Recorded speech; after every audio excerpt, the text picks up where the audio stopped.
The map that forgot itself. The map arrived folded into a square too small to be useful, tucked between the pages of a library book that hadn't been checked. Out in 20 years. It smelled faintly of dust and rain. When Elin unfolded it, the paper resisted, as if unsure it wanted to remember its own shape. At first glance, it showed an ordinary town, streets, alleys, a river bending like a patient spine.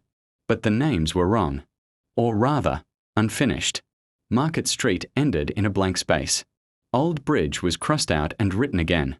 Thinner this time, as if the map had lost confidence. Elin traced a finger along the lines. The map was warm. Curious, he stepped outside and followed it. The first street matched perfectly, right down to the crooked lamppost. The second did too. But at the third turn, the map hesitated. The ink shimmered, and a new line appeared, curving where none had been before. Elin followed it and found a narrow lane he had never noticed in his life, though it lay between two buildings he passed daily.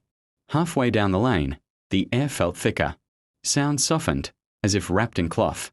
At the end stood a small door painted the color of old leaves. The map pulsed gently in his hands, satisfied. Inside was a room filled with other maps, hundreds of them, pinned to the walls, stacked on tables, scattered across the floor. Some were detailed, others nearly blank.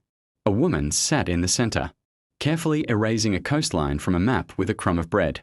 Maps forget, she said without looking up. Places change. People leave. Names fade. Someone has to keep up. Elin asked what happened to the forgotten places. She smiled sadly. They don't vanish. They wait. She gave him a pencil and pointed to his map. A corner had begun to fade. Write something true, she said. It helps. Elin thought of the bench by the river where he used to sit with his father, feeding birds and saying very little. He wrote its name carefully. The map steadied, the ink darkening. When he stepped back outside, the lane was gone. So was the door. But later, walking by the river, he noticed the bench looked clearer somehow, more real, as if the world had decided not to forget it after all. At home, the map lay blank on his table, except for one small mark. Warm to the touch, quietly remembering.